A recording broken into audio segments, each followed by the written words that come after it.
ജെൻസിയെ manage ചെയ്യുക എന്ന് പറയുന്നത് വളരെ പാടാണെന്ന് പല ഓർഗനൈസേഷണൽ ലീഡേഴ്സ് പറയാറുണ്ട്. അതുകൊണ്ട് തന്നെ ജെൻസിയുള്ള ആളുകൾ വന്നു കഴിഞ്ഞാൽ പെട്ടെന്ന് പോകുന്ന സമുദായമെല്ലാം ഉണ്ട്. അപ്പോൾ പക്ഷേ ഇതിനകത്ത് പ്രധാനപ്പെട്ട കാര്യം നാം ചിന്തിക്കാനുണ്ട്. പല ചിന്തകരും പറയുന്നത് they are not difficult, they are different. അപ്പോൾ നമ്മുടെ വിദ്യാഭ്യാസ സമ്പ്രദായം എടുത്തു നോക്കിക്കഴിഞ്ഞാൽ കാര്യപ്രസക്തമായ മാറ്റങ്ങളൊന്നും അധ്യാപന ശൈലിയിൽ ഉണ്ടായിട്ടില്ല എന്നുള്ളത് ഒരു സത്യമാണെന്ന് തോന്നുന്നു. അപ്പോൾ അതൊരു പ്രധാനപ്പെട്ട ഒരു എഡ്യൂക്കേഷൻ ലീഡർ എന്ന നിലയിൽ അതൊരു പ്രധാനപ്പെട്ട ഉത്തരമായിട്ട് ഒരുപക്ഷെ നമ്മളെ കേൾക്കുന്ന വിദ്യാർത്ഥികളും അധ്യാപക സമൂഹവും ചിന്തിക്കുന്നുണ്ടാകും. കുറേ വർഷങ്ങൾക്ക് മുമ്പുണ്ടായിട്ടുള്ള ആ പഠനരീതികൾ തന്നെ ആയിരിക്കാം ഒരുപക്ഷെ പല കോളേജുകളിലും പല സ്ഥാപനങ്ങളിലും ഈവൻ കോർപ്പറേറ്റ് എൻവയോൺമെൻറ്റ് പോലും ആ രീതിയിലായിരിക്കും ആളുകൾ ട്രീറ്റ് ചെയ്യുന്നത്. നാം ശരിക്കും ഒരു ഡിഫറൻ്റായി മാറേണ്ടത് ആവശ്യമല്ലേ? നമ്മൾ ചേഞ്ച് ചെയ്യേണ്ടത് ആവശ്യമല്ലേ? നമ്മുടെ വിദ്യാഭ്യാസ രീതികൾ, നമ്മുടെ കോർപ്പറേറ്റ് എൻവയോൺമെൻറ്റ് റിലേഷൻഷിപ്പ് ബിൽഡ് ചെയ്യുന്നത്, ഇതെല്ലാം ഒരു പുതിയ രീതിയിൽ അല്ലെങ്കിൽ ജെൻസിയെ സപ്പോർട്ട് ചെയ്യുന്നോ എന്തെങ്കിലും ആകട്ടെ, പക്ഷേ വലിയ സമൂഹം ഇനി ഉണ്ടാകാൻ പോകുന്നത് മാറിയ തലമുറയാണ്. ടെക്നോളജി ഉപയോഗിക്കുന്ന, എസ്പെഷ്യലി കുറഞ്ഞ സ്പാൻ ഓഫ് അറ്റൻഷനേ അവർക്കുള്ളൂ. ഇൻസ്റ്റാഗ്രാം, റീൽ, ഷോർട്സ് ഇതെല്ലാം കണ്ട് കുറച്ച് നേരം മാത്രമേ ക്ലാസ്സുകളിൽ ഇരിക്കാൻ സാധിക്കുകയുള്ളൂ. ഫോക്കസ് കുറവാണ്. അപ്പോൾ അതനുസരിച്ച് എങ്ങനെയാണ് ആ ഒരു പെഡഗോജിയെ നിയന്ത്രിക്കുന്നതും ഒപ്പം തന്നെ അത്തരം ഒരു പുതിയ ടാലൻറ്റ് പൂളിനെ ഡെവലപ്പ് ചെയ്യാനായിട്ട് ശ്രമിക്കുകയും ചെയ്യുന്നത്? ഇതിന് ഒരുപാട് കാര്യങ്ങൾ ചെയ്യാൻ സാധിക്കും. ഇപ്പോഴത്തെ പുതിയ ദറ്റ് ഈസ് വർക്ക് സ്പേസുകളിലൊക്കെ ഞങ്ങളെല്ലാം തന്നെ പലരും ചെയ്യുന്നുണ്ട്, ബ്രേക്ക് ഏരിയ കൊടുക്കുന്നുണ്ട്. ബ്രേക്ക് ഏരിയ മീൻസ് അവിടെ കളിക്കാം, വായിക്കാം, കൂട്ടുകൂടിയിരിക്കാം, കോഫി കഴിക്കാം. അപ്പോൾ എന്ന് പറയുന്നത് കാരണം ഇവർക്ക് കണ്ടിന്യൂസ് സ്പാനിൽ വർക്ക് ചെയ്യാനുള്ള ഒരു മൈൻഡില്ല. പ്രത്യേകിച്ച് ഇപ്പോൾ കുട്ടികളുടെ കാര്യം എടുത്ത ഒരു ക്ലാസ്സിൽ 20 മിനിറ്റ് കൂടുതൽ കുട്ടികൾ ഇരിക്കില്ല. അത് കഴിഞ്ഞാൽ റെസ്റ്റ്ലെസ് ആവും. തീർച്ചയായും അവർ ഇതിൻ്റെ ഒരു ഇൻഫ്ലുവൻസിലാണ്, മൈൻഡ് സെറ്റ്. എന്നാൽ ഇപ്പോഴത്തെ വിദ്യാർത്ഥികൾ, കുട്ടികൾ, ചെറുപ്പക്കാർ IQ ഭയങ്കര കൂടുതലാണ്. പഴയ തലമുറയുമായി കമ്പയർ ചെയ്യുമ്പോൾ ഭയങ്കര IQ കൂടുതലാണ്. പക്ഷേ ഈ IQ കൂടിയ കുട്ടികളെ നേർവഴിക്ക് നയിക്കാനുള്ള സംവിധാനങ്ങളാണ് നമ്മൾ ഉണ്ടാക്കേണ്ടത്. ഇപ്പോൾ ഇൻസ്റ്റിറ്റ്യൂഷനിലൊക്കെ അപ്പോൾ ഈ ഒരു സിസ്റ്റം മനസ്സിലാക്കിക്കൊണ്ട് തന്നെ പെഡഗോഗിക്കൽ എക്സസൈസ് മുഴുവൻ ചേഞ്ച് ചെയ്യണം. അതാണ് ഞാൻ പറഞ്ഞ ആക്ടിവിറ്റി ലേണിംഗ് ആണ് ഇവിടെ ആവശ്യം.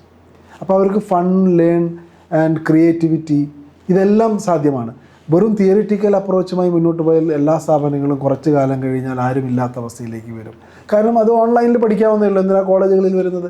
പണ്ട് നമുക്കറിയാം, പണ്ട് പൂർവികരുടെ കാലത്ത് ഗുരു ശിഷ്യബന്ധം, ദാറ്റ് ഈസ് സംതിങ് ഡിഫറെൻറ്റ്. അവിടെ ഗുരു പറഞ്ഞു കൊടുക്കുന്നത് ഗുരുമുഖത്ത് നിന്ന് കേട്ട് പഠിക്കാനുള്ള സംവിധാനം മാത്രമേ ഉള്ളൂ. ഇപ്പോൾ അതല്ല, ഒരുപാട് ഓപ്ഷൻസ് ഉണ്ട്. പക്ഷേ ഗുരുവും ശിഷ്യനുമായിട്ടുള്ളൊരു കണക്റ്റ് ഡയറക്റ്റ് വന്നു കഴിഞ്ഞാൽ, പ്രത്യേകിച്ച് ഇപ്പോഴത്തെ കാലഘട്ടത്തിൽ ഈ ഗുരു അതിനനുസരിച്ച് മാറി ഈ ചേഞ്ച്ഡ് സിറ്റുവേഷൻ അഡാപ്റ്റ് ചെയ്തൊരു ഗുരുവാണെങ്കിൽ ഈ വിദ്യാർത്ഥിയെ മാറ്റാൻ കഴിയും. അവർക്ക് വേണ്ടത് പറഞ്ഞു കൊടുക്കാൻ കഴിയും, അവർക്ക് വേണ്ട കാര്യങ്ങൾ ചെയ്യാൻ കഴിയും. ഈ 50 മിനിറ്റോ 1 മണിക്കൂറുള്ള ക്ലാസ്സിൽ 20-30 മിനിറ്റ് തിയറി കഴിഞ്ഞാൽ ബാക്കി ക്രിയേറ്റീവായ കാര്യങ്ങൾക്ക് ഉപയോഗിച്ചാൽ ഇവർ ടോട്ടലി ചേഞ്ച് ആവും. അങ്ങനെ സ്ലോലി ആ പ്രോസസ്സ് ചേഞ്ച് ചെയ്ത് കൊണ്ടുവരണം. ഇപ്പോൾ അത് ഓരോ കോഴ്സിനും പ്രോഗ്രാമിനും അനുസരിച്ച് മാറണം. എല്ലാം യുണീക്കായിട്ട് എല്ലാം ഒരേപോലെ ചെയ്യാനും കഴിയില്ല. അത് റിസർച്ച് ഓറിയൻറ്റഡ് ആയൊരു സബ്ജക്റ്റാണ്. ആ റിസർച്ച് നടത്തി അതിൽ മൾട്ടി ഫാസറ്റഡ് ആയിട്ടുള്ള കാര്യങ്ങൾ ഇൻഫ്യൂസ് ചെയ്തുകൊണ്ട് ക്ലാസ് റൂമുകൾ ലൈവാക്കി മാറ്റി, കളി സ്ഥലങ്ങൾ ഉപയോഗിച്ചുകൊണ്ട്, മറ്റ് ക്രിയേറ്റിവിറ്റി ചെയ്തുകൊണ്ട്, ബ്രേക്ക് ഏരിയ ഉപയോഗിച്ചുകൊണ്ട്, മറ്റു തലത്തിലുള്ള മറ്റ് പരിപാടികൾ നടത്തിക്കൊണ്ട് ഒരു വലിയ ചേഞ്ച് സമൂഹത്തിൽ കൊണ്ടുവന്ന് ഈ വിദ്യാഭ്യാസ സ്ഥാപനങ്ങളിലൂടെ അവരെ പുറത്തിറക്കിയാൽ ഭാവിയിലെ പൗരന്മാർ ഏറ്റവും നല്ലവരായിത്തീരും. അല്ലെങ്കിൽ ഈ ഡിസ്കണക്റ്റും ഇമോഷണൽ ഒരു അറ്റാച്ച്മെൻ്റ് ഇല്ലായ്മയും ഒക്കെ ഉണ്ടാകും. അത് ഫാമിലി ലൈഫിലും പൂർണ്ണമായിട്ടും സോഷ്യൽ ഇക്വിലിബ്രിയം എല്ലാം തന്നെ പ്രോബ്ലത്തിലേക്ക് കൊണ്ടുവരും. നമുക്ക് ആ ഒരു സംവിധാനത്തിൽ നിന്ന് മാറ്റം വരേണ്ട കാലം ആയി. അതിപ്പോൾ തുടങ്ങിയാൽ മാത്രമേ ഇവിടെ നിന്ന് അങ്ങോട്ട് കൊണ്ടുപോകാൻ കഴിയുള്ളൂ. ഇതെല്ലാ ചിന്തകരും ഇതിനെക്കുറിച്ച് ആലോചിക്കണം. എഡ്യൂക്കേഷണൽ വർക്ക് ചെയ്യുന്ന ആളുകൾ ആലോചിക്കണം. സോഷ്യൽ ഇൻഫ്ലുവൻസേഴ്സ് ഇതിനെക്കുറിച്ച് ആലോചിക്കണം. തലമുതിർന്ന രക്ഷിതാക്കൾ അല്ലെങ്കിൽ അത്തരം ആളുകൾ ആലോചിക്കണം. പൊളിറ്റീഷ്യൻസ് ഇതിനെക്കുറിച്ച് ആലോചിക്കണം. ബ്യൂറോക്രസിയിലുള്ള ആളുകൾ ഇതിനെക്കുറിച്ച് ആലോചിക്കണം. ഇവരെല്ലാം ഒരു കോമൺ പ്ലാറ്റ്ഫോമിൽ വന്നുകൊണ്ട് പുതിയതായിട്ട് കുറേ ക്രിയേറ്റീവ് ഐഡിയാസ് നൽകി അതിനെ ഇംപ്ലിമെൻറ്റ് ചെയ്താൽ മാത്രമാണ് ഇതിൻ്റെ പരിഹാരം ഉണ്ടാവുകയുള്ളൂ. ഈ ധാരാളം ചോദ്യങ്ങൾ ചോദിക്കാനുണ്ട്. തീർച്ചയായും നമുക്ക് ഈ പോഡ്കാസ്റ്റ് ഇനിയും തുടരേണ്ടതായിട്ട് ആവശ്യമുണ്ട്. പക്ഷെ ഒരു ചോദ്യം കൂടി ചോദിച്ചുകൊണ്ട് ഞാൻ ഈ ഒരു സെഗ്മെൻറ്റ് അവസാനിപ്പിക്കാൻ ആഗ്രഹിക്കുകയാണ്. അങ്ങൊരു ബിസിനസ്മാൻ എന്നതിനൊക്കെ ഉപരിയായിട്ട് ഒരു വിഷണറി ആണെന്നും ഒരു സോഷ്യൽ റിഫോമർ ആണെന്നും എനിക്ക് തോന്നിപ്പോവുകയാണ്. കാരണം ഇന്നത്തെ സമൂഹം, എസ്പെഷ്യലി യുവാക്കൾ നേരിടുന്ന ഇമോഷണൽ ഇൻ്റലിജൻസ് പോലെയുള്ള റിലേഷൻഷിപ്പ് പോലുള്ള വിഷയങ്ങൾ ചിന്തിക്കുകയും അത് അഡ്രസ്സ് ചെയ്യാനും ശ്രമിക്കുന്ന ഒരു വ്യക്തിത്വമാണ് അങ്ങ്. ഇപ്പോൾ നെഹ്റു ഗ്രൂപ്പ് ഓഫ് ഇൻസ്റ്റിറ്റ്യൂഷൻസ് ഓട്ടോണമസായി മാറിയിരിക്കുകയാണ്. അപ്പോൾ എന്താണ് ആ ഓട്ടോണമസ് അല്ലെങ്കിൽ യൂണിവേഴ്സിറ്റി എന്ന കോൺസെപ്റ്റിൽ വന്നു കഴിയുമ്പോൾ ഇത്തരം ആശയങ്ങൾ നടപ്പിലാക്കാനായിട്ട് അങ്ങയുടെ മനസ്സിലുള്ള വലിയ വിഷൻ എന്താണ്? ഓട്ടോണമസ് ഇൻസ്റ്റിറ്റ്യൂഷൻ ആയതുകൊണ്ട് മാത്രം പരിപൂർണമായിട്ടെല്ലാം ചെയ്യാൻ കഴിയുകയില്ല. കാരണം അവിടെ യൂണിവേഴ്സിറ്റി നിയന്ത്രണമുണ്ട്, സിലബസുകളിൽ അവർക്ക് നിയന്ത്രിക്കാം.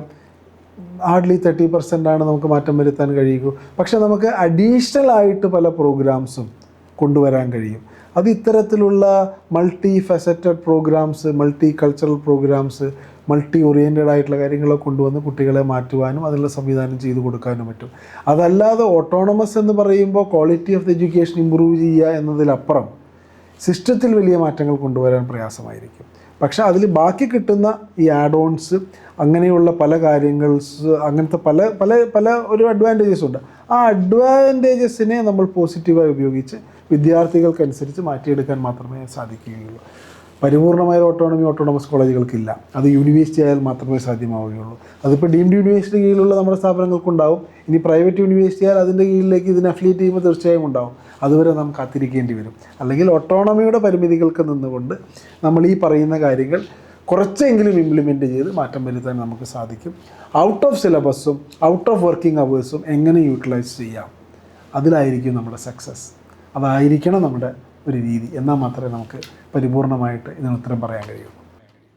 വലിയ വിഷൻ എത്രയും പെട്ടെന്ന് സാധ്യമാകാനായി നമുക്ക് കാത്തിരിക്കാം. തീർച്ചയായും നമ്മൾ അടുത്ത ദിവസം വീണ്ടും ഈ ചർച്ച കണ്ടിന്യൂ ചെയ്യുന്നതാണ്. Thank you very much for joining this podcast. Thank you, sir.